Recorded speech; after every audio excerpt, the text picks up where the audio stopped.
It's a big, big problem right now. Like funnel ecosystems that I used to be able to charge 20, 30, 40 grand for. So nothing for free upfront, not even an ebook, not even... I sort of think the days of a basic PDF lead magnet are gone. Hey, we could do this, we could do this. And now with this AI thing, I'm going to do this. I haven't done it yet, but it makes total sense. I'm really big on wireframing out the ecosystem just because there's some people that need the visual aspect of it. And you have so many people, especially when you're working with a team and getting stuff done. We have this thing saying in Czech Republic, that's where I'm from, measure twice, cut once. If you're going to cut the tree, you only got that one show. Once you've cut the tree, that's it. It was like when Neo saw the Matrix for the first time, I was like, upsales, webinars, funnels, websites are dead. I'm like, this is the future. I'm big nerd. Like I've been since then, like looking at what else can I plug in? How else can I optimize? And using all these other softwares and plugging it in and zapping things in and, you know, the duct tape method. And then HighLevel comes along. And I'm like, eat it like an elephant, one chunk at a time. Do not learn all the chunks at once because you'll become a jack of all trades, master of none. All right, HighLevelers, welcome back to another exciting episode on the HighLevel Experience Podcast. Today, we've got a real treat for you. Our guest is none other than Jeffery, better known as the Funnel Dog. He is a powerhouse in the world of sales ecosystems and automations, redefining the landscape of digital marketing. Over the past 9 years, he's not only become a household name, but he has also racked up multiple prestigious awards and generated over $6.1 million in sales. But here is something interesting. Jeffery isn't just a marketer. He is a mentor who's shared the stage with legends like Damon John and Barry Belcher. His coaching students have achieved over $7.2 million in sales in under 3 years. That's some serious impact. And if that wasn't intriguing enough, Jeffery's approach to marketing and AI integration is both impactful and subtle, marking a new era in the marketing industry. So let's dive in to this new era together. Please welcome to the show, Jeffery Bannock, aka The Funnel Dog. What's up, man? Thanks for having me on. It's a pleasure. Appreciate it. Hey, Jeff, really cool to have you, mate. I was just back in October. I was in Dallas. That's the first time I met you. I think it was like a lunch table. You were sitting there. But I've seen you around. I've seen you around in the interwebs for like last 12 months. Became mate with Mitchell Alomar. He's been doing some workshops, and I'm seeing like this guy in a white coat, this doctor branding. I'm like, this is actually pretty bloody smart. How did you come up with that idea? So yeah, it was like really the first time I ever put it on was going to the second Funnel Hacking Live, and it was super scary, man, because I'm 6'5", so you go put on a white lab coat and go rolling into Funnel Hacking Live, and you don't know people are going to make fun of you or how it's going to work out. But as you said, it's been one of the greatest branding I've done in the whole thing. But how it started is I was actually a medic with the Marines, and I was on the nuclear, chemical, biological fast response team, so I had advanced medical training. I even taught doctors advanced cardiac life support. I could even shock babies and push drugs on babies. That's how advanced my training was. And anyway, when I was in the funnels back in the day, that's all we did. And the whole premise was if your funnel got sick, you could bring it to the funnel doc. He'll make you better and that type of thing. So it sort of went from there. And now people know the funnel doc. They don't know me. They're like, I don't know who you are really, but I know the funnel doc. So, or they my tattoo. That was the other thing. I get a lot of people with this guy. They're like, I've seen your tattoo for ClickFunnels, but I don't know who you are. So I get a lot of responses to that too. Yeah, I love it. So let's dissect it. Let's go in the true spirit of the funnel doc. Somebody comes up, says, "Hey Jeff, my funnel is not working. At least I think it's not working." What's the first thing you diagnose? Yeah, usually it's pretty much, believe it or not, almost always the same. First things first, they have a really bad headline or hook. Like whatever it is, you got to realize that's what's grabbing their attention. That's what's going to get them to read more. That's what's going to get them interested. So if you can't grab their attention with a proper hook or headline, and then all the information above the fold or the bottom of the page, if that can't tell them what it is, why they should get it, and how they should buy it, then you can lose people and you have a super bad drop off. So that's the number one thing. And then the second most common thing, these always go hand in hand. And I fell prey to the second one myself sometimes because you get so excited about your own products. But, You just list all the features of it. You're like, it's got this, and it's got this, it's got 13 chapters, and it's got this many books, and you got coaching calls, and you got blah, blah, blah, blah. And it sounds great on paper. But then when the actual client or potential, your dream customer avatar lands on the page, to them, it's just a bunch of noise because, first of all, a lot of it, they can't relate it to their pain points. And that's what needs to be on the page. It needs to be, what are the benefits they're going to get it? How is it going to solve their pain? And then you use the features to reinforce the benefits and how it's going to help them versus being the primary driver of your marketing message. So those two things are the first and second thing. Always a problem. I mean, again, I've fallen prey to myself too. I had a funnel I launched the other day. In 24 hours, we had 600-700 people into it. And it just converted terrible. And I'm like, what's going on? This offer is amazing. Why aren't people buying? And I went and looked at it and I'm like, because I just listed everything in it. I didn't tell them how it was going to help them or why they need it or any of that. I was just like, here's a bunch of cool stuff. Hopefully you want to buy it. And so there you go. So there's the two things. Yeah. I love it. Yeah. I mean, I've used this analogy. I don't know where I got it from, but it's to this day, it's my most favorite analogy. It's like when you go to a theater, right? You go for a show. You sit in the audience, the reflectors are pointed at the stage, so how it's meant to be, right? Looking at the actors and the show. And for some reason, like a lot of business owners, they seem to be wanting to do it the same way. Hey, look at our shit. Look at us. Here's what we do here. Our services, buy our stuff, right? Like you said. I don't know where I heard it from, but it's all you need to do is just turn the reflectors at the audience, highlight them so they can like get it. Yeah. I mean, it's mind-boggling. Also, like sometimes you go like to someone's site or like Facebook page, or they're promoting something, and then you click, and it's a 404 or not even connected domain.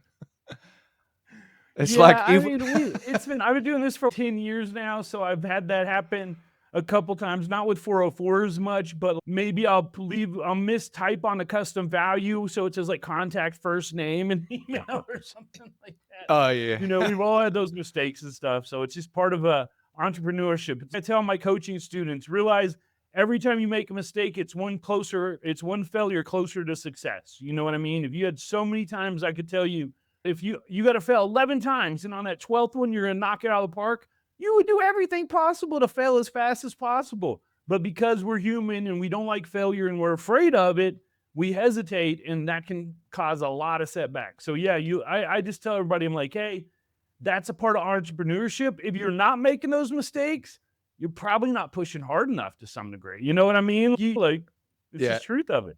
Yeah. I want to stay on the topic of funnels for a little bit more because there is so much more. I don't know, it was like 3 years ago. I was like really diving into, like I knew funnels, like the basic structure, 1-step, 2-step things, like basic stuff.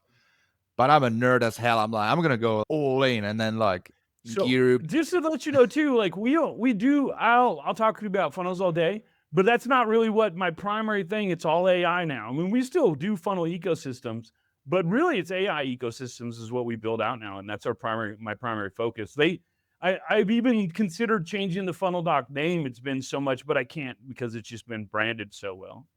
That's a good name. So what are you saying, like the funnels are becoming less relevant with this AI, or can this be still a thing? Yeah, funnels have been massively commoditized, dude. It's a big, big problem right now. Like funnel ecosystems that I used to be able to charge 20, 30, 40 grand for, you have people now doing maybe not as good by any means, but sometimes okay or close enough for a lot of people is good enough. And unfortunately now, because funnels have been so, again, commoditized, you've got people in other countries that can make really good funnels, but to them, a couple $1,000s is life-changing. So you've got to compete with a lot of that. And I still do funnels, but I feel like the funnel phenomenon has passed. You know what I mean? Okay. There was that one time, like between 2017 to 2019, 20, where funnels were everywhere. Everybody wanted a funnel. Hey, you got to have a funnel. And now funnels have been so much a commoditized product that you can charge a lot, and we still do. But that's when we're building out full $1 million ecosystems for people, and there's just not as many of those to go around. And here's the deal too. It might not be that good now, but give it a year and AI will make funnels better than me. It's just the truth of it. It doesn't matter what it is. If it's data-driven and task-driven, which funnels are, They're driven off of information and understanding your avatar and all that. Funnels, AI won't make the mistake like I did of putting down too many benefits and no features, or all features and no benefits. You know what I mean? Yeah. So when ChatGPT hit last November, I was about to launch an agency course on how to do everything I've done and be successful like me, all that cool stuff. And I shut it down. I was like, this is going to change everything. This course will be obsolete in 90 days. So now that's all we do is massively AI ecosystems, really. We tie them into funnels. Like I've got a whole smart webinar funnel series where we've got a chat bot on each page that is page specific, that literally its job is whatever that page's job is. So the registration page has a registration bot, and its job is to help you get signed up. You got a webinar assistant that knows it's during recording, it works best. You can't do it live. But during recording, it knows exactly where you are in the webinar. So as secret number one hits, it's, hey, Vid, did you see that? Did you understand? We talked about your business earlier, and you remember it literally knows you, and it helps you walk you through the webinar process so that you buy at the end, answering all your questions and being like a little assistant. So we do funnels in our ecosystems, but it's not the primary driver anymore. It's more of a second or third layer that we're like, okay, yeah, we'll do a webinar, but hey, we're going to do a webinar that as soon as you register, AI is going to call you and get you excited about showing up, and the day before it'll call. So AI is really taking over everything. But from a perspective of function, I think they still matter. Maybe they're like commoditized, but as a functionality, like how you get they're people super important. Still work, right? So that's what. Funnels are. That's what I'm saying. We still build people when we build out their full ecosystems. We'll build them funnels, but it's just not the primary thing where I'm like, hey, you want a funnel? It's more an AI ecosystem. They'll pay us like $50,000. We'll build out a full webinar ecosystem, full sales page, all that they need for everything. But it's not the primary focus, even though I'm the funnel doc still. So yeah. No, that's cool. I'm glad we've clarified that. Yeah, because I'll talk about funnels all day, but I literally eat, sleep, and breathe AI now. That's all AI now, I do. yeah. Right? You stack it. Yeah. So interesting one. I was just bombarded with all the ads. I mean, back in November, what's his name? Dean Graziosi and the Tony Robbins, bloody hell. So they just did the big 3D AI thing at the beginning of November. And I thought it's going to be like basic stuff, and then it's going to go in more advanced. But I dissected their funnel, and I got to say, their funnel was pretty epic, actually. So they didn't actually have the AI built, but it was about selling them to come to an event about AI. So, and it was a simple it was a Tripwire funnel with an upsell for $1 upsell, and then they had opt-ins, add-ons. But yeah, like when you look at some of these big businesses, but they've got it like, it's like a Rolls Royce, everything's squeaky clean, and like the design of it. I like that. I usually like just make a screenshots and I like put it somewhere aside and look at it. For the guys who, sorry, go. And here's the thing too. I come from the Russell Brunson school of ugly funnels, so my funnels would always convert, but they didn't look as good. So I've always had to hire a designer to make them look sexy. You know what I mean? Because back when funnels first hit in 2016, 17, 18 in there, you could still get away with ugly funnels. But now it's like, again, it's been so commoditized and some people do it. You have to have a beautiful funnel. You can't have an ugly funnel anymore. At least, like you said, when people come to a funnel, they expect to be like, hey, this is a pretty nice funnel, even on the lowest level for someone that knows nothing about funnels. You know what I mean? Yeah. So what type of funnels exist? Can we like do a quick shortlist for the guys listening? The short list would be webinar funnel, sales funnel, lead magnet funnel, probably. And then like maybe a high ticket coaching funnel would probably be the primary ones. And maybe you throw a fifth one in there, self-liquidating offer. So you got lead magnet to get them in for free, self-liquidating offer to get them in to help reduce your cost. You got the sales funnel, which could be for any product really. Webinar funnel is usually for products that are $2,000 and above. And then you've got a high ticket coaching funnel, which is usually a short, like book a call type funnel, but it's still for usually $5,000 and above type offers. What about trip funnels? What does that fall into? Self-liquidating offer is a Tripwire funnel.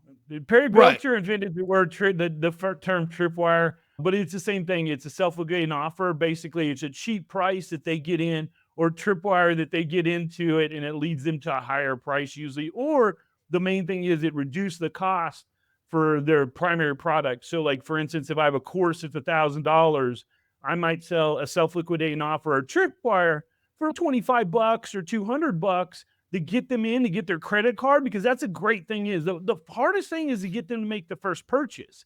Once you get their credit card and they get something from you, even if it's small, they're like, hey, this is pretty good. What else you got? And that allows the Tripwire or self-liquidating offer means it allows you to lower your ad costs. That's just like a fancy term. We'll use Tripwire a bit like that. So we'll say the Tripwire offer allows you to not only get a payment up front, which is a low barrier offer, so you're not asking for a lot of money. You get the credit card, you get to know and trust, and you help reduce your cost, because let's say that $200, if it's costing you, let's just throw a random number. Let's say it costs you $1,000 to acquire a customer.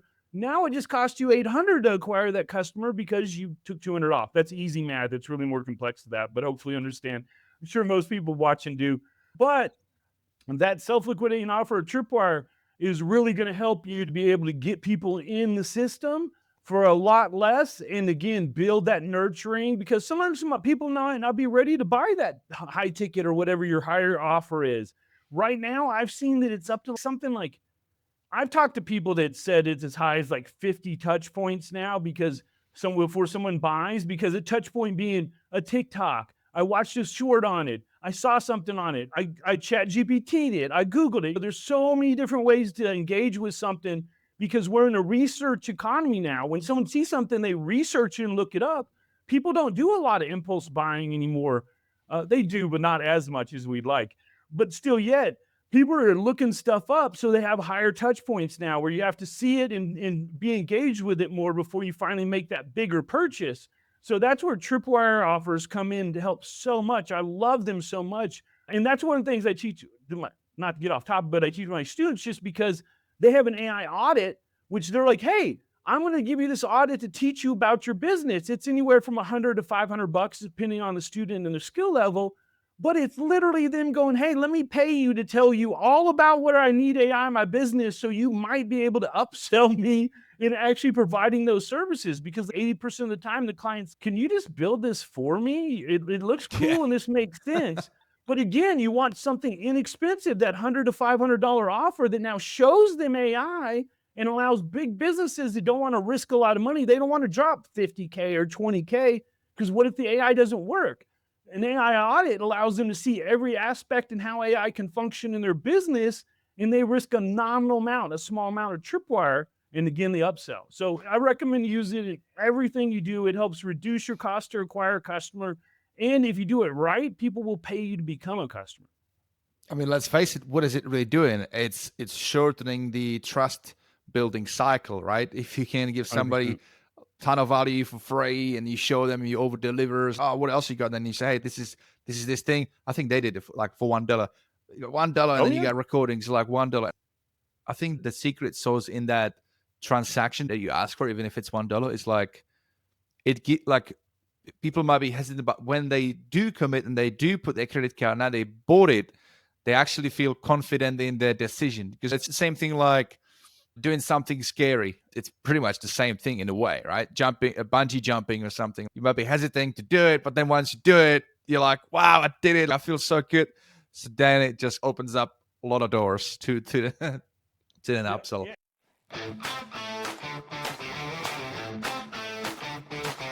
You may not realize this, but for the last 2 years, I've had a secret weapon that has made running my business inside of HighLevel so much easier. You see, there is so much that HighLevel can do, which is amazing, but it's a lot of work to stay up to date with it. And even more so if my customers are asking me questions about it. And this is why I'm excited to announce that our show is officially part of the HLPT Creator Network. This is HighLevel Pro Tools, an organization that I've been using to run support for my customers, as well as give me a ton of awesome epic add-ons that make running, launching, and differentiating my SaaS inside of HighLevel so much easier. And now that they're an official sponsor of the show, they've done something pretty bloody awesome. If you go to hlpt.com/experience, you can get one of their incredible tools absolutely for free. No purchase necessary. just for being a listener on the show. So head over to hlpt.com/experience, grab that free tool, and I promise you this is going to improve the conversion rates on your page. Check out all the other stuff that they offer and tell them that Pete sent you. You know what's wild? There's a smarter way to grow your agency and help more local businesses without adding more stress. That's what HighLevel does. It's your all-in-one sales, marketing, automation, and AI system. No more duct taping tools together or paying for 20 different subscriptions that barely talk to each other.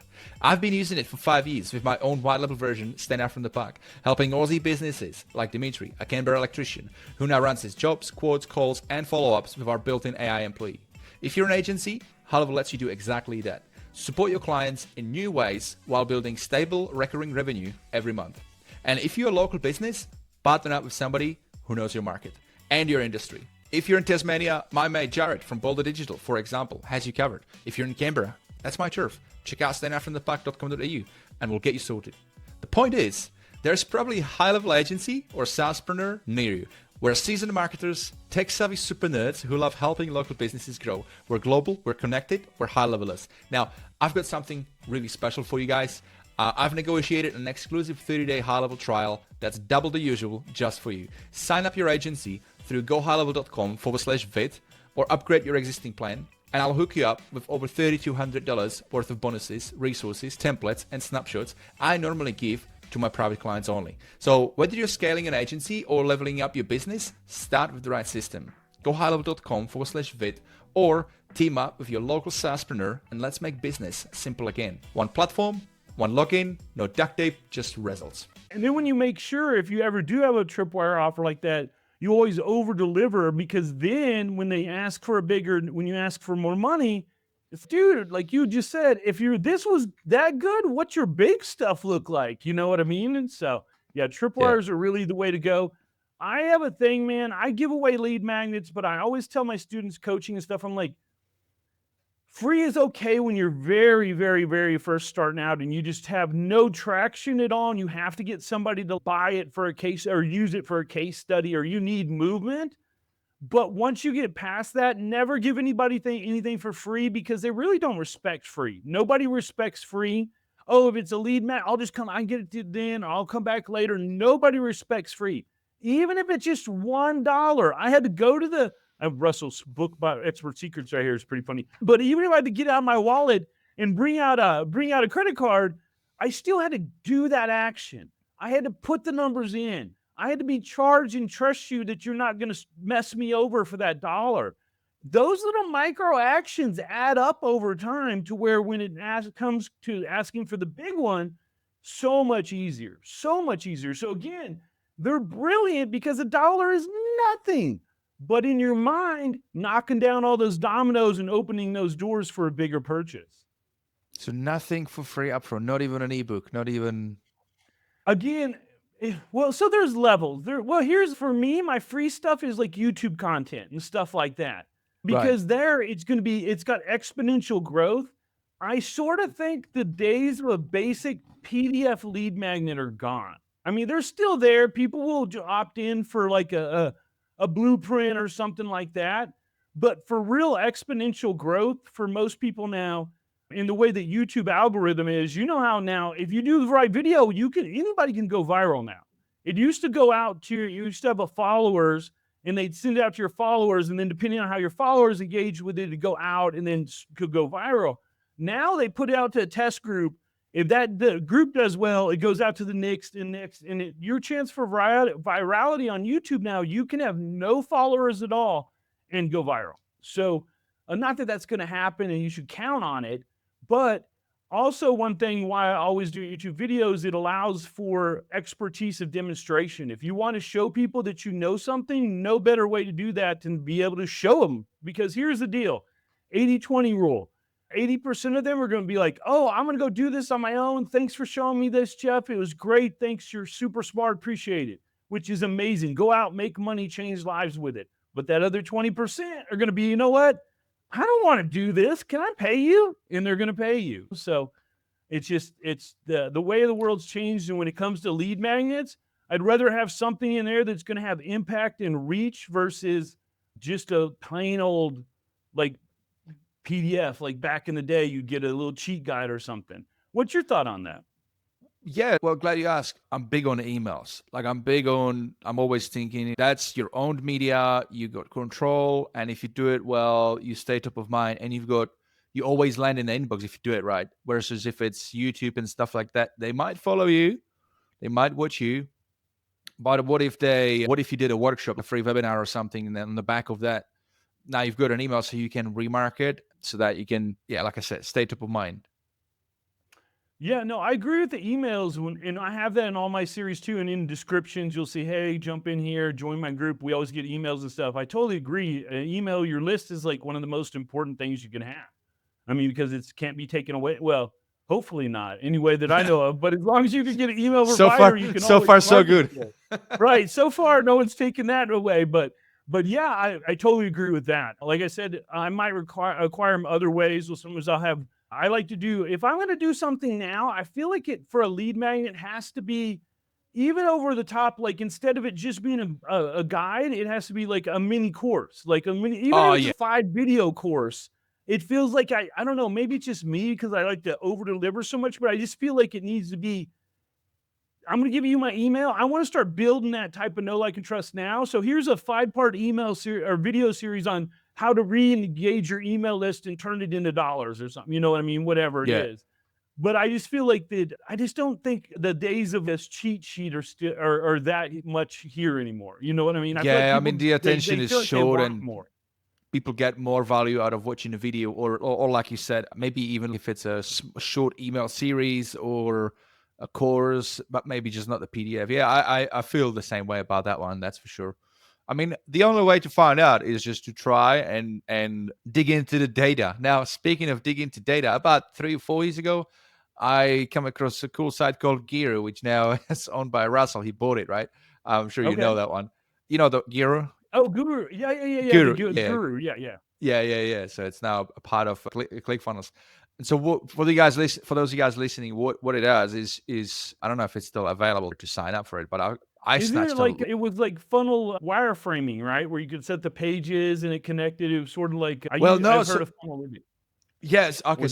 So you've used different ones. There's a few ones. Yeah. So I did dig into all of them, but I just settled for this one because I actually got lucky and I got a lifetime deal for that one. So that was a good one. But what it is they've got a list of all of the different funnel concepts, like you mentioned, those Tripwire, and there's 30 different ones, like so many different nuances.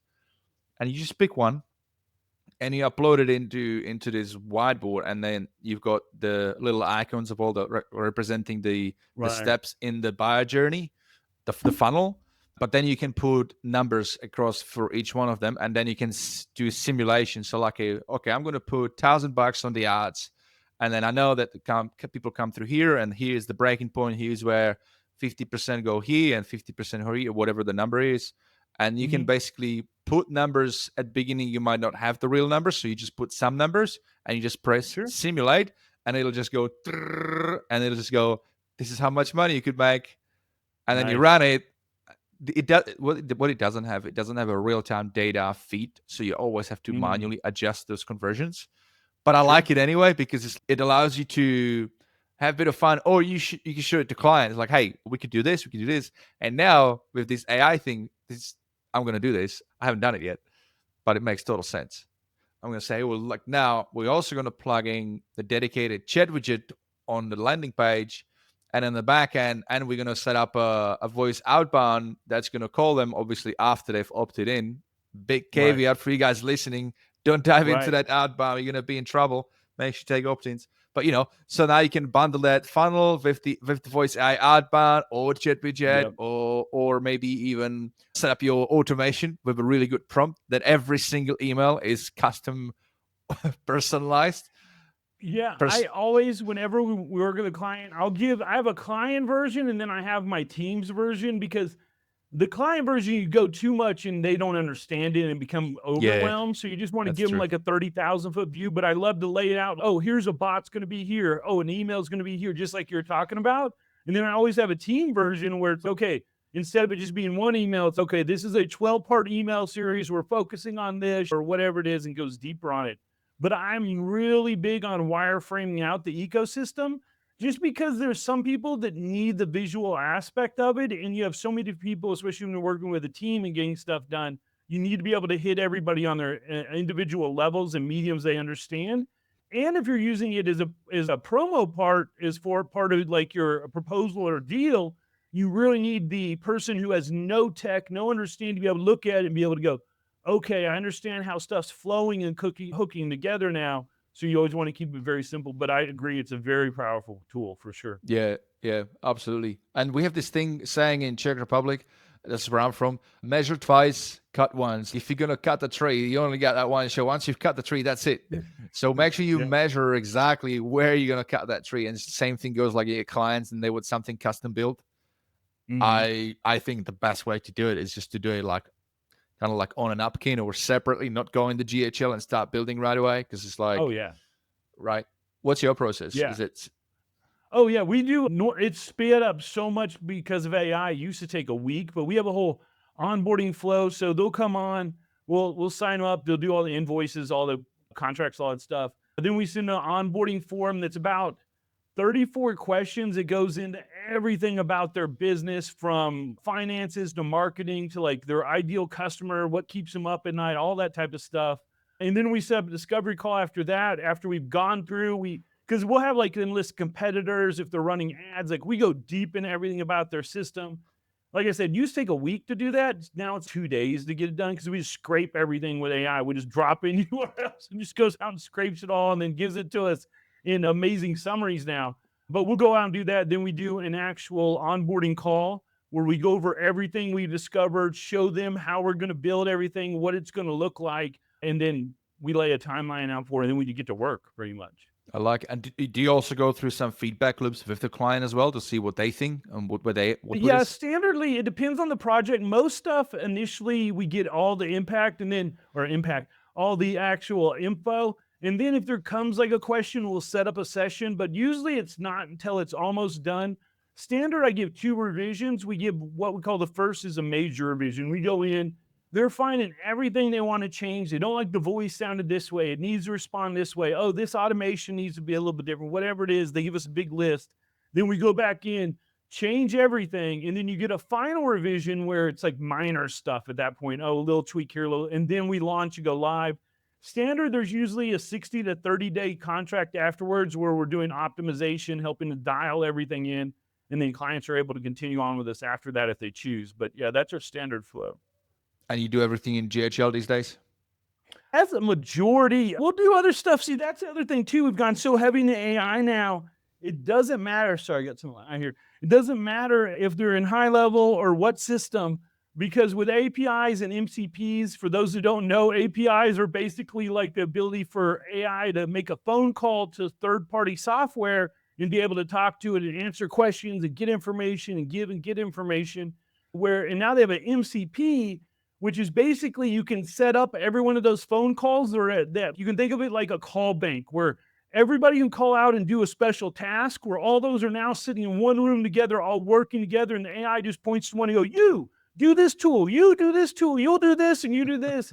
And it just works like magic. It's crazy how good it is. So because of that now, all we need is API access to some third-party software, and we can turn whatever they're doing into AI superpowers. We're used to not be able to do that, but now with N8N and a lot of third-party stuff and with MCPs, you can make magic happen. So yes, we're really primary in HighLevel because there's such a community and great, amazing. I mean, the founders and everything are just so cool. But now, since we've really gone in a higher level ecosystem, we're opening it up so it doesn't matter if you're using HubSpot or whatever it is. If it's got API access, we'll get into it and we'll turn it into AI for you. Yeah, nice. I like it. I had a subsequent question. Oh yeah, I know. So you were big on building funnels for years. One thing about building funnels is like you've got always control. It's kind of like a static thing, right? You copy, you put it in place, and there it is, and you can rely on it. Then I'll just talk from my experience, right? Then you go and start working with clients, and this AI thing comes up, and so you start offering AI chatbots, what's AI? Yep. And it's not the same. It's like you can do as much at best of your ability to prompt it out, but it's this Pandora's box. We don't really know. Oh. We can't really predict to Totally. like 100. So it's like this whole new beast where then you go and you deploy and the client goes, I don't like this or I don't like that. Like, how did you react to those situations when they started? I mean, to me, it was like, no, you're that's 100. frustrating. You're 100% right. I always tell my students and everybody I work with them, your first prompt is never your last prompt. With AI, it's about reiteration. That's why there's normally that 60 and 90-day window afterwards.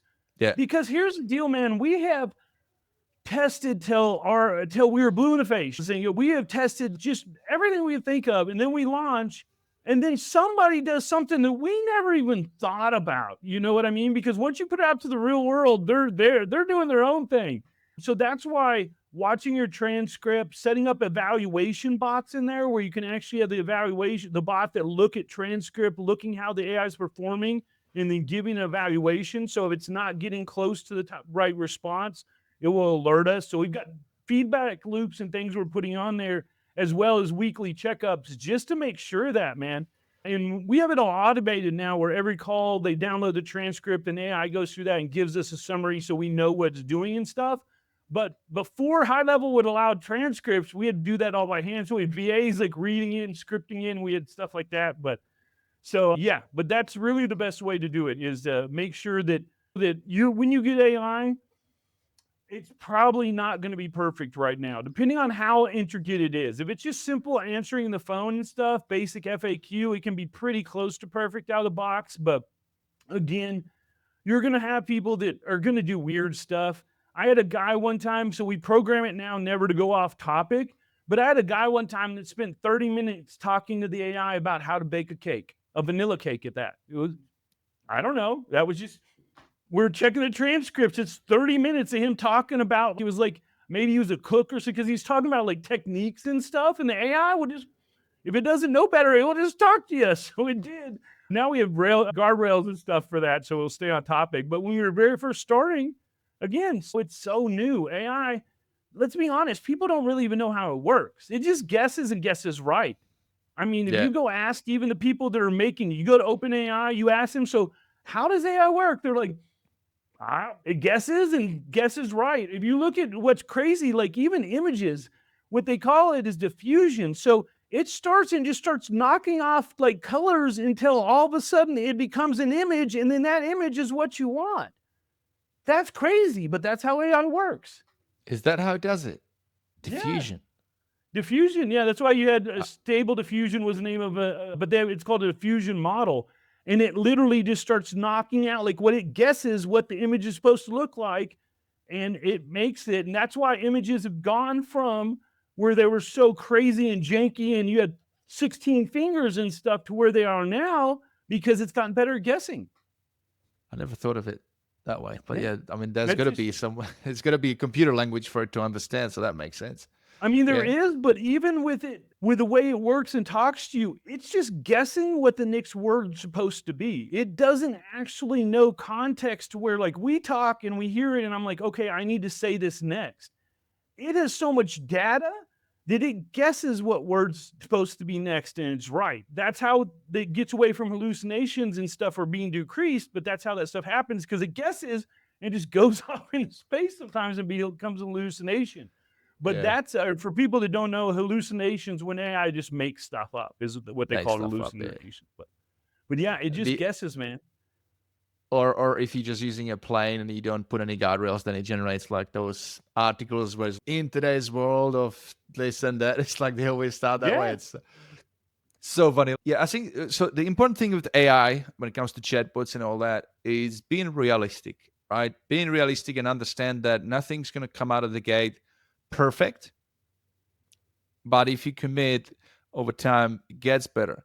Now, I had an experience working with an agency earlier in this year, and they wanted something built, and they gave me a couple of clients. I said, look, I can build you really good snapshots, and we did it, and we had a thing that you call, and it checks the water quality in your area based on an API because of the government database.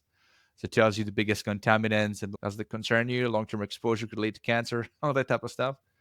Cool. So that was all cool, but then on the back we had a chatbot, and then they never wanted to roll it out. They never wanted to start selling it to clients because, like, we got first few, and then like yeah, don't really like it. It's not always on point. I'm like, yeah, but the only way we're going to make it on point is having more use cases and Right. optimizing it as we go. So I Right. think that's the important thing, right? Like you need to, because what's the alternative? The alternative is, I don't want it. I don't want it. This sucks. Decide on that. But the rest of the world, or people who get this, they'll keep moving on and they'll overpass you.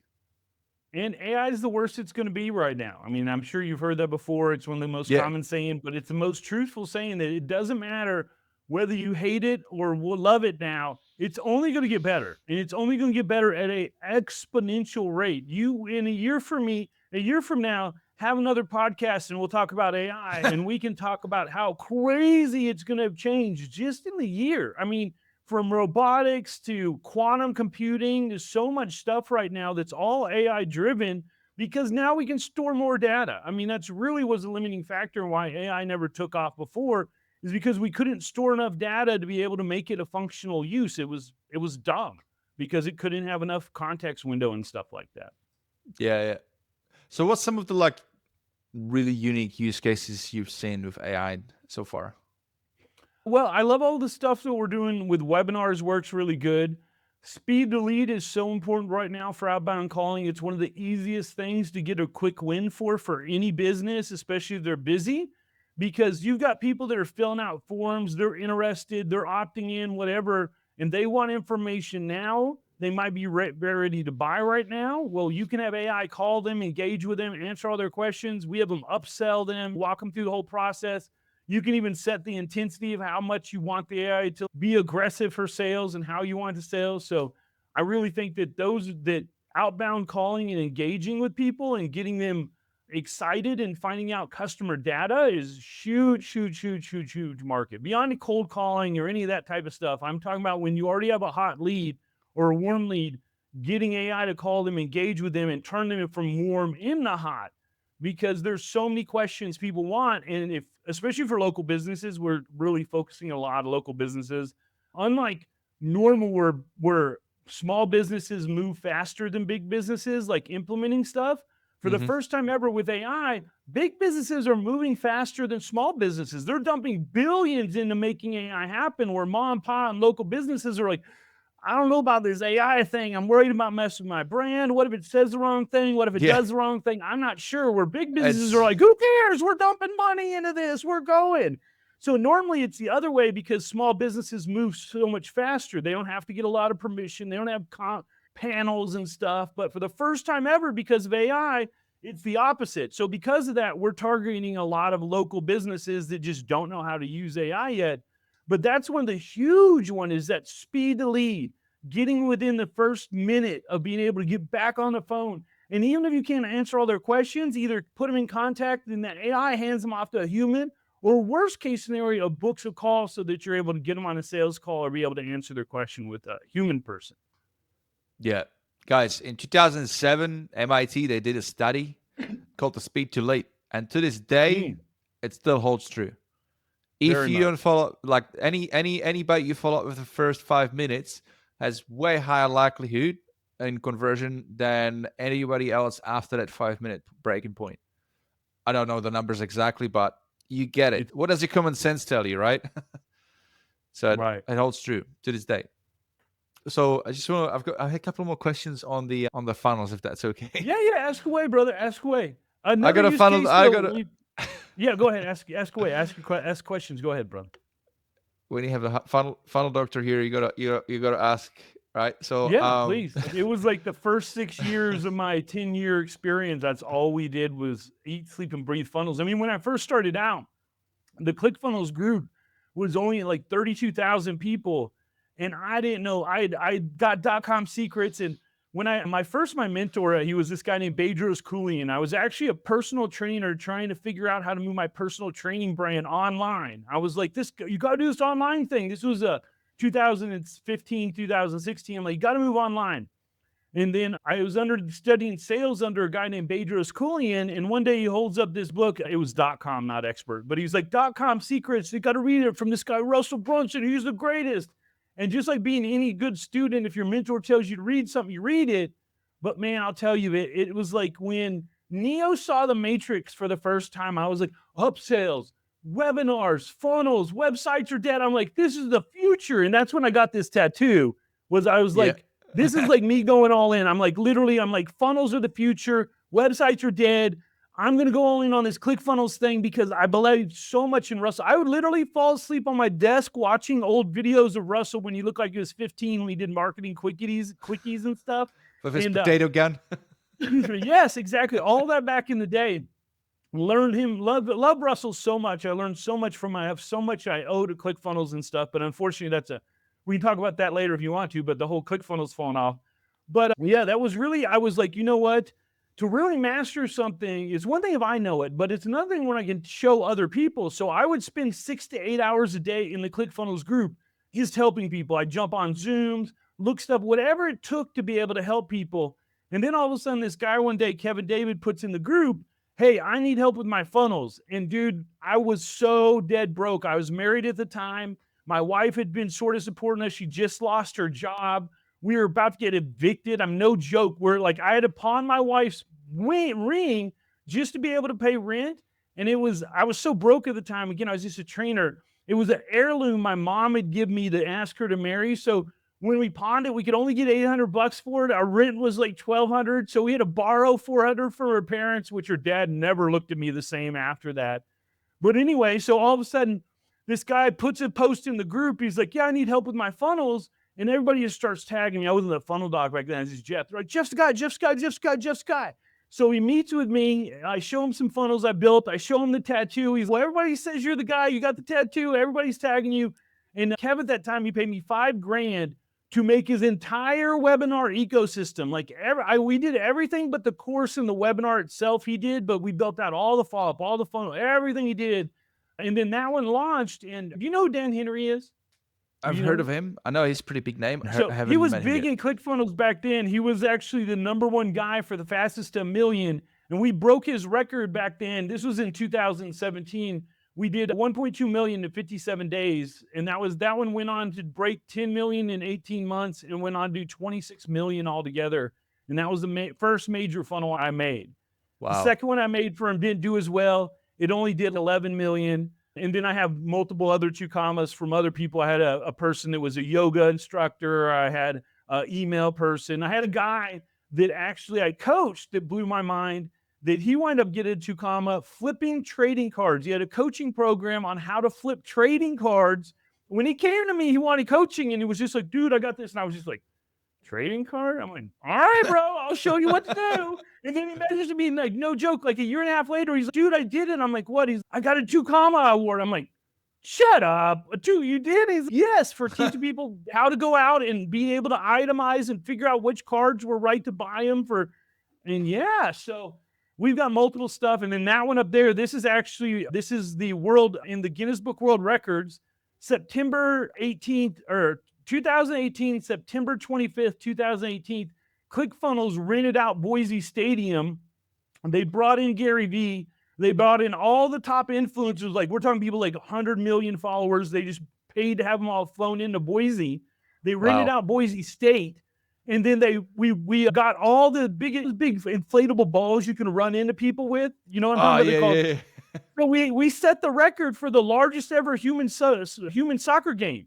So in Boise, they rented out Boise Stadium. Gary Vee gave a big old speech and presentation, and then we all got in those, and they actually had Guinness Book, and we played each other on Boise State on the blue AstroTurf. And so now I'm in the Guinness Book World Records. Thanks, ClickFunnels. So I won for a lot. So that was that's one of the coolest things. People are like, oh, you did 60 million? They're like, that's not cool. Oh, you're in the Guinness Book World Records? That's cool.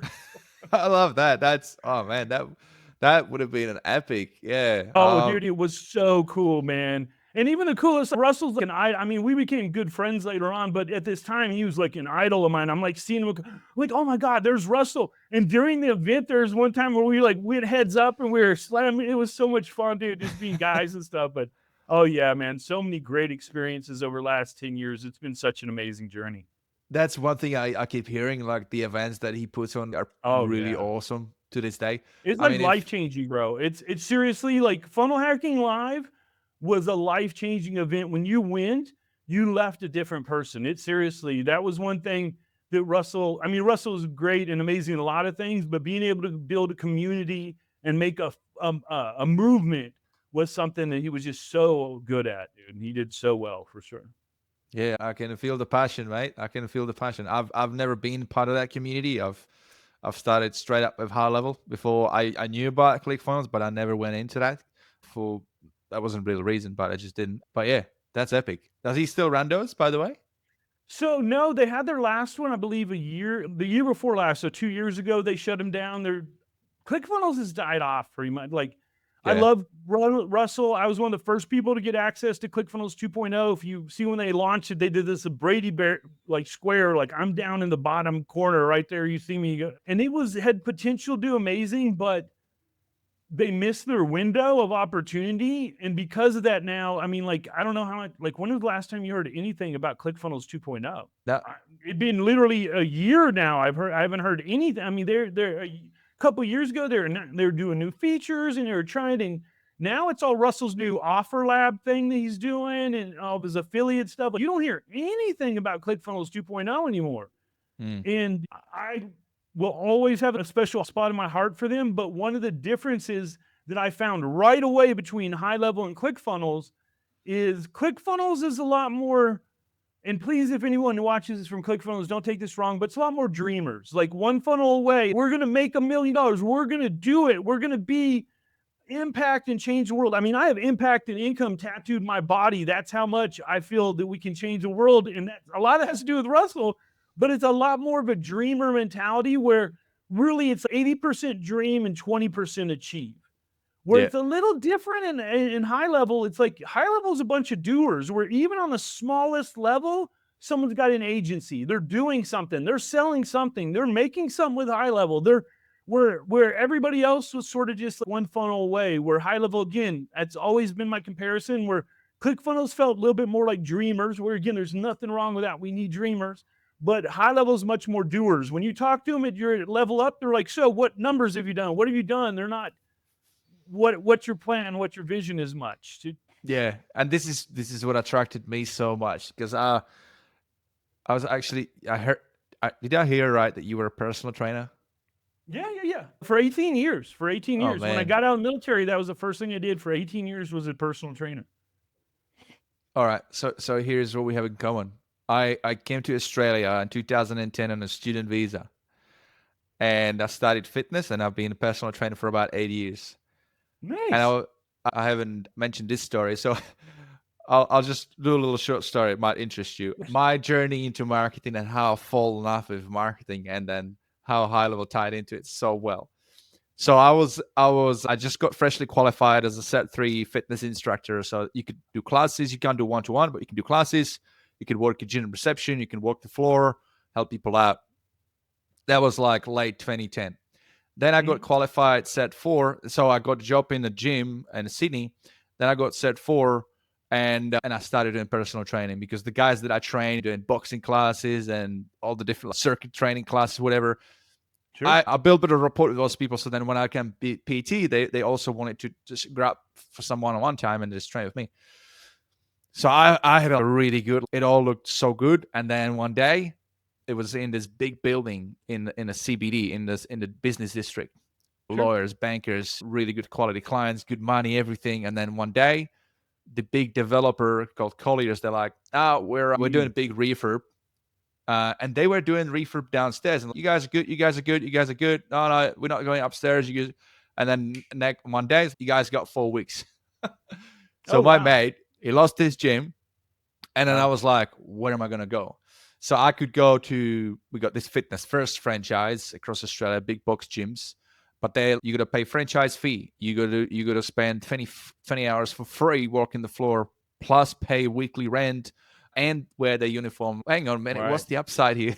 So I was like, I want to kind of build my own brand. So I started this thing, like one of my mates, get fit. So I shortened it and I called it Fit. And nice. That's good. And so I went, thanks. I went around the gyms and like, you know what? I'm just going to go out in the park and we'll train people out in the park. And so I started a boot camp business.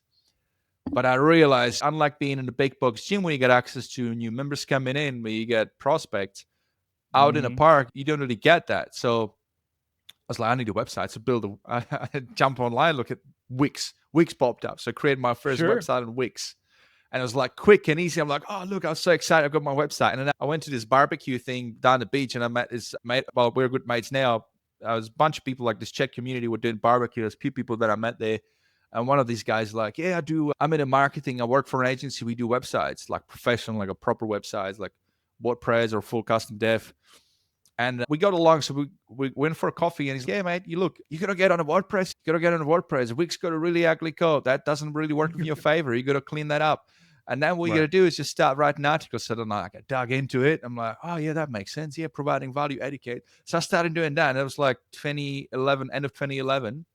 Mm-hmm. And I'm not kidding. I started doing little videos, turn them into articles on exercise, on nutrition, on lifestyle tips for my clients. Within 8 months, I got on the first page in Google under the search in personal trainer Sydney. Organic Very search. Cool. That's really cool, man. Yeah. And I was like, this shit works. And then I get clients on the back of it. This shit works. So for me, like, I'm just following up what you said. Like for me, I'm big nerd. Like I've been since then, like looking at what else can I plug in? How else can I optimize? And using all these other softwares and plugging it in and zapping things in and, the duct tape method. And then HighLevel comes along. And I'm like, wow. I'm like a kid in a candy store, and that continues on to this day. I never stopped being that little kid in the candy store. Thank you, HighLevel, for you guys do. Every single week there is an improvement. 100%. Once a year at Level Up, you drop this crazy list of amazing new features. Yes, let's face it, some of them are skateboards, some of them are ugly, some of them are not perfect, but you keep on moving forward. That's the main thing. Keep on moving forward bit by bit. There's no other company that moves faster than HighLevel, and I love this company. And if you guys are listening, that's the story. Now you know my story. But I kind of turned a little bit about myself. I feel a bit bad. No worries, you're all good, man. I've got here. Oh, I just had to follow up because you were talking about that. I'm like, oh man, I didn't know you were a trainer. I mean, what has it been like for you in that career? I mean, it can be a bit of a grind. Are you doing like one-to-one? I was always, I started out with 24-hour fitness, worked my way up to become the manager of it for their fitness, and then actually became general manager of it. Then I wind up running an LA Fitness up in Oceanside, which is down by San Diego in California, and doing that. And then when I was trying to branch off to it, I had been pretty lucky back in, was it 2010, was it, or 2000, where they had the Body for Life contest. Did you ever remember that? That Bill Phillips had the Body for Life contest. I want to say it might have been 2000. It's probably 2000. It's been I'm always old now. Australia. I don't know. 2000. And they had this book called The Body for Life, where everybody was trying to do this. It was sort of like the was it Hard 75 that everybody that challenged it all of a sudden. It was like that, but more. It wasn't as intense by any means. Wasn't that David Goggins, the Hard 75? Everybody was doing it. Like it was everywhere. So there was this contest. First prize, you got 50 grand in this deal. It was like some other stuff for the best body transformation. So it was in 12 weeks who could have the best body transformation. So one of my clients entered, and out of 77,000 people, he got fifth. So he told me if he won, the guy was loaded. So he's like, hey, if we win, we're going to split the 50 grand. And I'm like, yeah, 25 grand. I'm like, heck yeah. And the problem was he owned his own company. It was a plastics recycling company. And every time it was leg day, he didn't show up, man. He'd be like, oh, I got a meeting. I got this. So he was shredded. He looked amazing. And then you get down and he's got little tiny chicken legs compared to the rest of his body. And he still got fifth out of 77, but he could have won. And fifth place was a tote bag. It was literally a gym bag that said Body for Life on it. I had that thing forever. It just recently fell apart finally. But I did pretty decently. I wouldn't say that I went astronomical. Like my best years as a trainer were making like 50 grand, 60 grand. It wasn't like tons. It was more like in the 30s to 40s when I found marketing and everything. And the year before, I'd maybe made like 30 grand. And then my first year in marketing, we did 800,000. So it was quite a change, man. It was one of the weirdest transitions ever. I lost so much money. I made so many mistakes. Hired friends that cost me 80 grand here, lost 100 grand here, trying to figure stuff. Because, dude, I went from literally a personal trainer who loved funnels and loved marketing to a master funnel guy overnight, practically. You know what I mean? Sure, there was all the 6 months of training, studying, all that stuff, learning it, and years of studying marketing up to that point. And I was always the number one salesperson. But literally, I went from somebody that we did 30 grand to my first agency year, we did 800,000 and we made, I think it was like 12 million for our clients. And I'm just sitting there going, $800,000. Yeah. So I just spend a lot of this, right? That's what I'm supposed to do right now, is just spend a lot of it. And unfortunately, I spent a lot of money, and I lost in crypto. I lost $500,000 in crypto. So when the NFT and crypto market hit right before COVID, in that COVID time area, I went heavy in that and lost like $500,000. I mean, I'm fine now, but entrepreneurship, you're going to find anyone you talk to that's been in the game for a while, they're going to have a point in their life where they went up and they lost it all. It doesn't matter if you're Alex from OC, I've done it. It doesn't matter who you talk to. If you're playing the game because you go so hard out in the entrepreneur life, that there's a good chance. Please, I hope to God it never happens to you, because it's the worst thing ever. But you will lose it all to some degree, because sometimes it comes so easy too. I mean, that was the thing for me. Sure, I'd worked my ass off and did all this, but once it happens, it feels sort of easy for it to happen. You know what I mean? And then you did it again and again and again. And then, but yeah. And then hopefully you learn from each one of those mistakes. Man, like back in 2016, I had it all.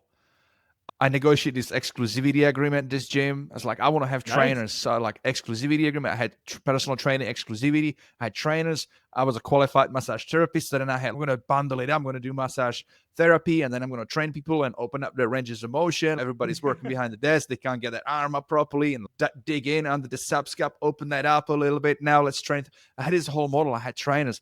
And then 6 months later, this guy goes, this pool is costing us a lot of money. We want to get rid of the pool. And I was like, there's like a 50-meter pool, I think. No, 20-meter pool, like one of the small ones. But there's still a big chunk of floor space. Like, what do we want to do? I'm like, at that point, I've already helped set up 2 gyms.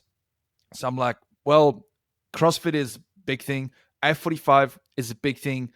Let me help you design something, and let me like grab a spot from that little bit so I can do some private, because I was a PT at that point. Sure. I no longer run that bootcamp business. But I knew PT is a grind. And I tell you what, like one of my most hateful days has always been Sundays. So you've got clients, they're paying $110 an hour. And so you can only do that many clients, that many hours in a week. And let's face it, it's only that cream sports are in the morning before work, maybe lunchtime if you're lucky. And then after work, that's it. So as a trainer, you're at the gym all day. So I always knew I got to do something more scalable. So like this guy comes along, I'm like, the CEO comes along, and I'm like, yeah, cool, let's do it. Look, I just really want a spot in that middle bit. And then we kept going around. Like, yeah, you're going to pay me this much rent. I'm like, I can't do that, that's way too much. And then he's like, why don't you take over the place? And so we did a management agreement. I took over the whole place. All of their employees became my employees overnight. They paid me chunk of money for the wages. And then the deal was, I'm going to make money on the membership when I grow the membership. Man, I had it all. I had suddenly had employees, I had trainers, I had up in my head, the ego boosted, everything. I felt like I'm making it, but I wasn't really making much money because the deal was I didn't get the numbers right. So I still had to wake up and train my clients just to make my own money. But man, if obviously that went belly up, and that's a story for another day, but definitely a learning curve. But I mean, just again, like you got these opportunities, you got these ups, you got these highs, and then you got these terrible lows that like you doubt yourself, confidence goes down the drain, you feel like a loser, you feel like, oh man, and then you just gotta crawl yourself out of that hole and go at it again. Yeah, dude. Yeah, it happens. Just anybody that knows, like that's just the entrepreneur journey. Unfortunately, it's up, it's high highs and low lows sometimes. I wish I could be on it. I could tell you it's always high highs, but that's just not the truth of it. And I want to be always honest with everyone. There's ups and downs with it. You can do your best to try and put in stop gaps and things so that none of those bad stuff happens. But sometimes people change the gym. Sometimes earthquakes happen. You never know. So it's just part of life. Yeah. But the best thing is realizing that you always, as long as you're alive, you got another chance, man. You can always change it. You can always change it. You can be something else. You can change it. Nothing, especially in America. Like I know you're in Australia, right? Like you're in Australia. I really believe America's far from perfect in many different ways, but it's one of the few countries. I'm not really versed in Australia, but I do know that in America, like anybody can come up and become something great. If you're in Africa and you're a goat farmer, you're going to die a goat farmer probably. There's not a lot of opportunity. You know what I mean? Like in other countries. So I just thank God every day that I am in America. So I do love this country. I'm happy for it. And it is definitely the land of opportunity, man. I think this is one of the few countries where if you're willing to work, man, you can come up. You can do something. You can become something great. So if you're not lazy, and you guys have big population, so there's big market as well. And money in different spots. There's so much money out in the world. You just got to be able to go after it. And if you can provide value, that's the biggest problem with the younger. I'm like, oh, I'm old, the younger generation and shit. But seriously, the problem with a lot of kids now is they're not learning skills. They're not learning anything that's a tangible skill where they can help improve the world in any way and make an impact. You know what I mean? And that's one of the things that I really feel that we need to start doing again, is start learning skills so that we can make an impact in the world. You have so many people that are going to college and they're learning about this study or that some, and you're like, what job are you going to get? And they're like, I don't know. But yeah, I think that there's a lot of opportunity in this world. And I think that anybody can be able to do it, especially with marketing, with HighLevel. I mean, you go out, you get a SaaS going. There's so many opportunities. I mean, it's crazy. So anyway. Yeah. So let's close the loop. I think we turn it into a bit of a motivational session, which is always good. You never know where this interview is going to go, right? Yeah, I like to motivate people, man. I've had me too. Yeah, I like it. Yeah, been ups and downs, and I think about, dude. I mean, to be honest with you, one time it got so bad that literally, I mean, I don't talk about this often, but dude, I was gonna kill myself, bro. Like seriously, when I lost it all and everything, I didn't see it into the light. And thank God Russell was there. I literally messaged Russell Brunson like he was the last ditch, dude.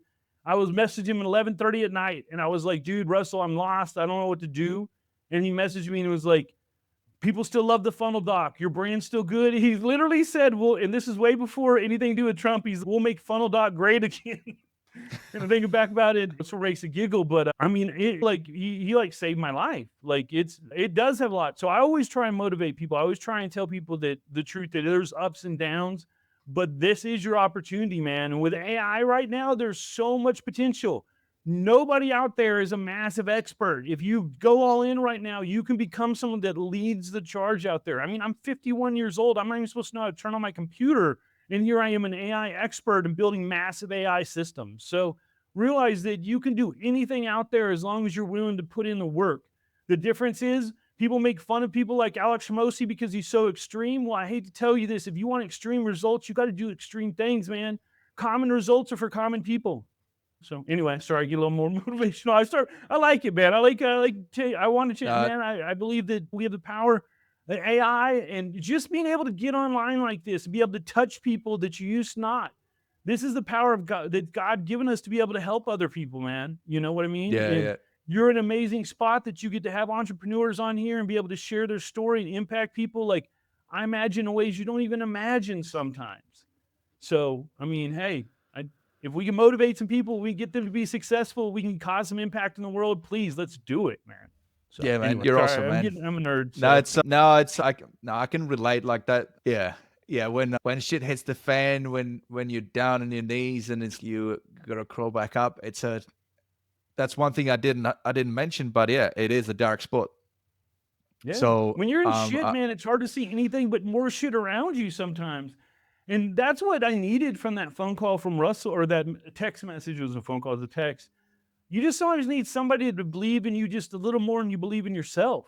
You know what I mean? Because it's sometimes hard to believe we have greatness within, but we all do. We all have greatness inside us. There's nobody, whether you're Martin Luther King or Joe Blow down the street or whatever it is, nobody's better than anyone. Everyone has greatness in them. You know what I mean? So Anyway.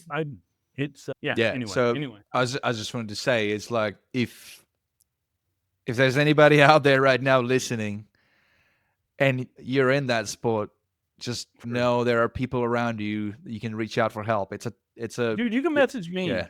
If anybody straight up message me, the Funnel Doc, Jeff Bannock on Facebook, Jeffrey Bannock on Facebook, I'm straight up, man. If I could ever talk to someone and you're in a bad spot, man, I would love to be there for you. So Yeah, same. Yeah, and there's been people being here for me. Shout out to Johan. Shout out to Jared. Yeah, we all go through shit. It's a part of being human, this entrepreneurial journey, and we're all like, I mean, a lot of us are ADHD, and we love this stuff, and we go into it so intensely, and we work so crazy long hours. Then also sometimes burn out, and then shit hits the fan, and it's a trickle down, and before you know it, then you starting from scratch again. But yeah, there are always going to be people who reach out. Here's the secret with that, though, Vit. Here's the secret with that. Do you know Akbar Sheikh? He's been on here, hasn't he? You know Akbar, right? I haven't had him on yet. So he was one of my original mentors back in the day, way back in the day, actually. And I'll never forget something he told me that is so true and holds true to this day. People don't want to hear about wounds. They want to hear about scars. They want to hear once that wound's like, no one wants to hear from you when you're in it. Nobody wants to hear that pity me type stuff, because when you're in it, they want to hear now, like when we made it through it, and that there is that light on the other side. So just something for anyone out there, don't share wounds, only share scars, because wounds are not ready to be shared with the world. It's just a little something advice for people, even though we've been a little bit intimate and sensitive and sharing personal stuff right now. These are scars that we've healed from, and we're able to share it with the world and go on. If you're in the middle of it, get help from someone, but don't try and go out and be on TikTok and share it to the world. Man. I see what you mean. Yeah, I was like trying to figure out what you mean by that. Don't think that social media is going to be your buddy out there when you're deep in the shit, because they'll be the first ones to burn you down. So just reach out privately. Yeah, reach out privately. Reach out. Like, again, you could find me on Facebook. Go to jeff@funneldoc.com. That's my personal email, though. If you really need help, message me, man. I'd much rather know that I was there for you and at least tried to help. Like, we'll figure something out, but for sure. So anyway. Yeah. Oh man, appreciate you. How do we change the podcast a little bit? I apologize, but who knows what's ever planned. But back to funnels. back to funnels. Back to well, I want to segue somehow to your offer. So tell us about the offer, Jeff. What are we doing for the guys? Well, so here's the deal. As you know, that we've talked about, in November 30th, when 2022, when ChatGPT dropped, I was like, this changing everything. So that's all I've done. Well, now I've actually set up a certification program for people that do want to be certified in AI, because there is nothing out there. It's Wild West right now. I want to be able to set a level of excellence and a golden standard where they have the Funnel Doc AI Mad Scientist stamp that they are known as the best in that AI. So we have two different levels. We've got a consultant level, which is when you're getting into it, you're learning how to do audits, you're learning about low-level build-outs with GPTs and like OpenAI, Agent Kit, and APIs. You're learning basic stuff. And then we have an architect level, which is when you get into the advanced builds that are like 15, 20 plus grand you're building out there. So there's two different levels. It's open. There's full course. There's coaching support. There's everything. Plus, you take a test at the end. You get a cool certification to show that you're as smart as everyone else in the program. But that's why we've got a special pro discount for Vic, for everybody else that's interested. If you go to that link, and we'll set you guys up. Yes, guys, head over to highlevelexperience.com/thefunneldoc. That's the funnel with 2 N. highlevelexperience.com/thefunneldoc. And you can find out more info about Jeff's offer. On that page, you'll also see some of my offers. I've got some little lead magnets. They are free. Maybe I should put $1. Now I'll keep them free. So you guys good.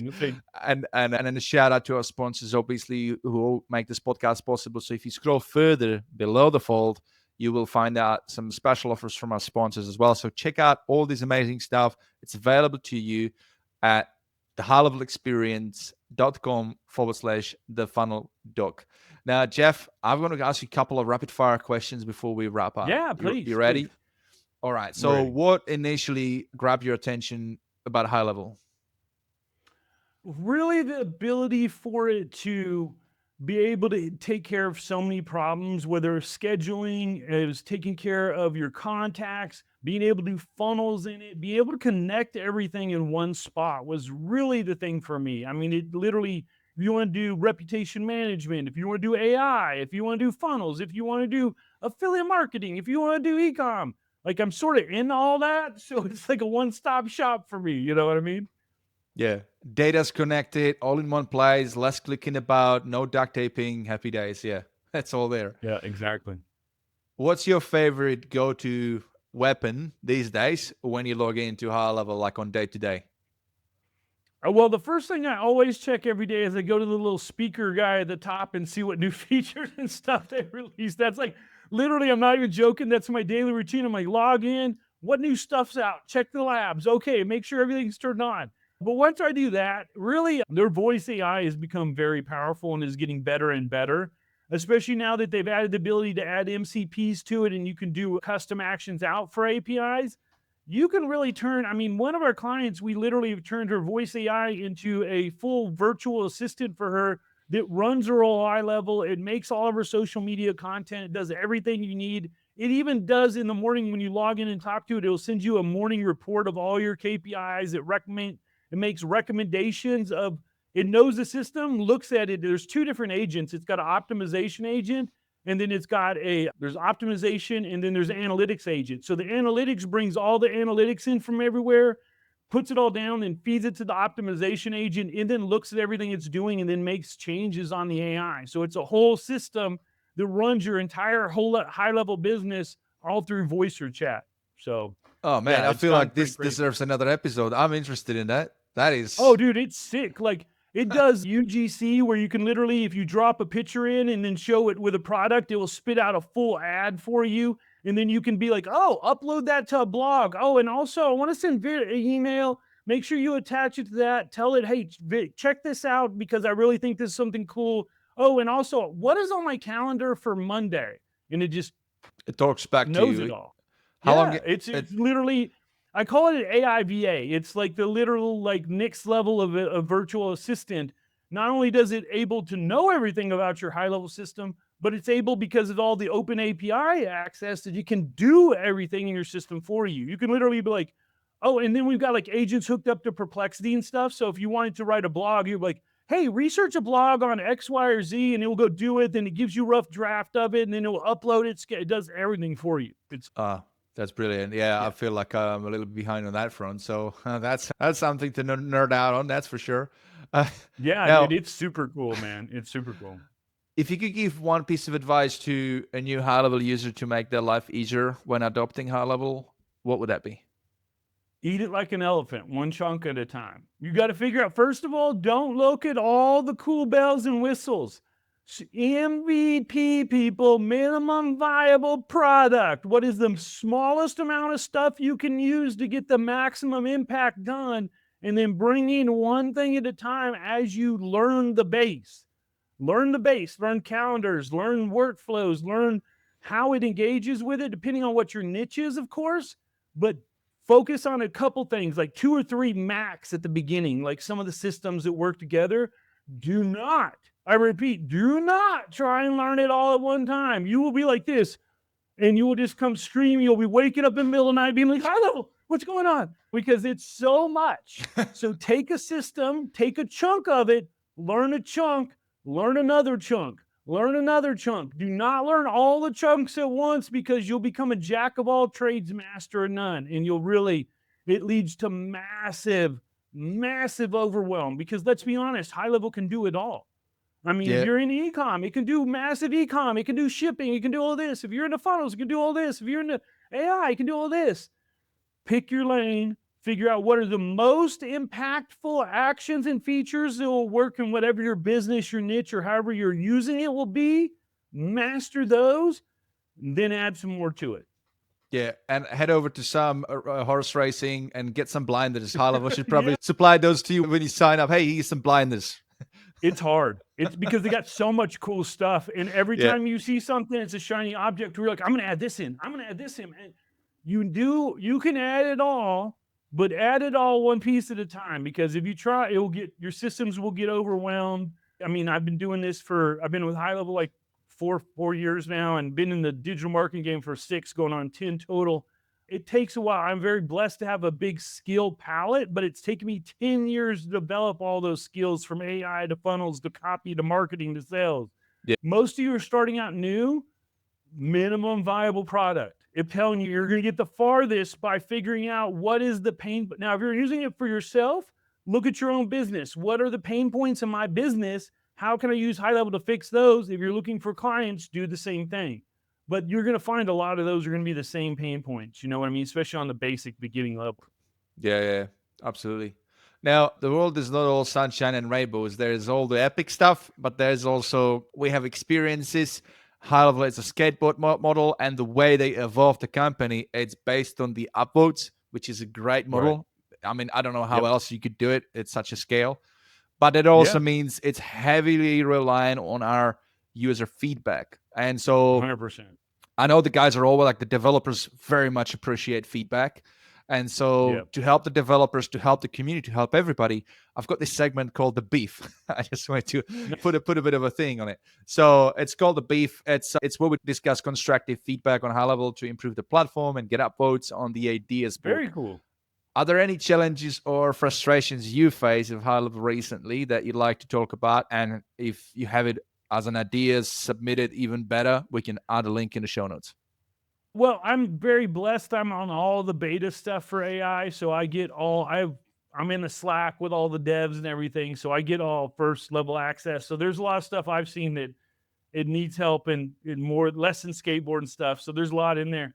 Yeah, I don't know. The newest thing that annoys me a little bit is the funnel builder, honestly. It's too sensitive now. And if you go to highlight something or go to move it, it moves it and creates a whole new space or area. I know this is really sensitive for me, but as a funnel builder, they wanted to make it more intuitive. You went to highlight something and it moved it and creates a whole new area, and you're just like, dude, I didn't want that move. Yeah, if you're moving an element, it automatically creates a new row for you, which in a way feels intuitive, but it's I think it's because I'm spoiled and used to the old way, and once I get used to the new way, I'll be like, oh, this is super cool. But right now, that's annoyed me because there's been several times they go to highlight something and it grabs it and moves it and makes a whole thing, and I'm just like, that's annoying. But I don't know. Their conversation AI needs to get better. Their voice AI is phenomenal. Their conversation AI is okay. You know what I mean? Realistically, I'd say their conversation AI model needs a little bit of help with that, but not really. I mean, it's hard. There's nothing that stands out massively for me right now. Do you submit anything on the ideas board? Not really, just because I don't know. I don't know why. I haven't really thought of ideas to put in there, but I do love the ideas board. I think it's one of the smartest things because it shows where the want is with the people so that you know what people want and need. I think it's amazing. But no, I haven't submitted any. I don't think I've ever submitted anything in there. But okay, that's cool. I do stuff and I go through it. But yeah, so that you do use it as an upvotes. Awesome. Well, look, guys, if you're listening, if you've got something, if you've got the beef with HighLevel, then I've got an opportunity for you. If you head over to highlevelexperience.com/the beef, I've got a simple form. Just record a short video so we can actually add it to the episode. Mention your name, mention the feature, mention the frustration. Be constructive. Don't be negative. Be constructive. Right. And include the link to the ideas board, and we'll literally, I'll insert it right into this segment so that everybody else can learn. And if they agree with you, then we can get you more upvotes. Because one of the things with upvotes, you can't really promote it through the HighLevel community group. They will shut it down. So posts are not allowed. So the only way it works is people going to the ideas board, but not everybody goes. So this is why I've got this segment. So if you guys have something like that, head over to highlevelexperience.com/the beef, and we'll feature it on the next episode. Jeff, we're almost there. I've got a couple more things real quick. We've got another segment, 3 under 3. All right. So 3 short stories under 1 minute each. I just want one story from you. The guy from the hot pepper sauce. Camera here. Right? Yeah, I love it, dude. I love that show, dude. The hot wing show. Yeah, that's it's good. It's a good one. So look, the idea is inspiring. I think we've already done that fairly well over the last an hour and bit, but inspiring others and showing them what's possible. If you're an agency owner listening out there, if you're a business owner listening out there, I want to inspire, I want to motivate you about how HighLevel can help your business, and not just help your business, but what it can do for your lifestyle. And this is what these 3 under 3 stories are about. So Jeff, do you have a story of a client you helped And what was the impact as a result of that help? I mean, yeah. I mean, I've had multiple clients that I've helped to hit millions of dollars that have done great things with that money. I mean, I believe that we're given these positions to not make money, but to make money so that we can do things with it. So, yeah, we've had multiple people that we've helped out. Matter of fact, one of the things that I'm in the process of doing myself is I want to start planning a new well in a third world country every month. Actually, I've already checked it out. It's going to be about 6 to 10 grand to do each well. But I would love to be able to just go out there, because people don't realize, like, we've got it in the States. I mean, America so much better. There's other countries, they literally spend all day just going to get water from a well so that they can have a normal life. And if I could be like, help them out and take that burden off of them, I'm definitely willing to do that. So that's something I'm personally looking at doing, is starting in 2026, starting in January, doing a well a month. Actually, I'd like to do one every month. So. Would you also travel there just to like participate? I would like to. That would be another thing. I'd love to travel. Maybe the first or couple of them, be there when they're made and stuff. I try and not. It's hard because I get such a good vibe off of doing stuff like that, but I try and not make it like about me. You know what I mean? You know what I'm saying? It's hard though, because it's like you're doing it and stuff, and it's your money, and you're raising the awareness. And I think it's great because I want to raise awareness and people to see that there's other countries that need help. But it's hard sometimes because you always want to remain humble about that. You know what I mean? That it's about helping them more than it's about you. But I would definitely go, man. I would 100% love to not only go to Africa, but be able to see the village or the place that I'm impacting, and meeting the people that I'm actually changing their lives. I think that would be the coolest thing ever, man. The coolest thing ever. Yeah, absolutely. No, I like that. Now, for you guys listening, if you have a cool story, again, I want to give you an opportunity to shout it out and help inspire others. So if you got an agency, just your name, your agency name, who you help, what's the impact, nice and short, 1 minute. Head over to HighLevelExperience.com/your story. You get to submit one, you get a plaque. I'll enter it in the next episode. I'll feature you. So would much appreciate if you guys could do that. If you got a story. Here's an interesting one though. I did have one guy named Bud Heaton that I'll never forget that reached out to me.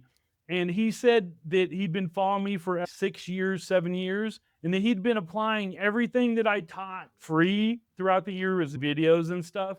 Yeah. And that he had made his company $32 million. Oh, wow. 32, like literally came up to me at ClickFunnels one year. It's been like 4 years ago. And he's like, dude, I've never bought any of your courses. I've never bought anything. All I've done is followed all your videos and done what you taught. And I wanted to let you know that I've made my company over $32 million because of everything you taught. And I was just like, wow.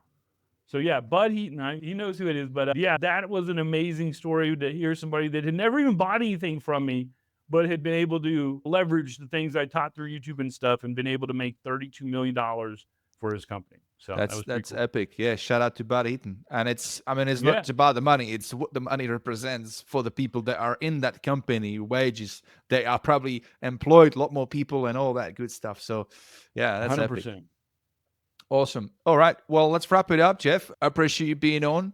If you wanted to share anything, like just last piece of advice, now would be a good time. Yeah, just you're going to fail while you're out there. Don't worry about it. Everybody does it. Keep pushing forward. That's the thing, man. It's the difference between the people that fail and don't get up versus the people that turn it into a lesson, they learn from it to move forward, because that's when real success happens. There you go.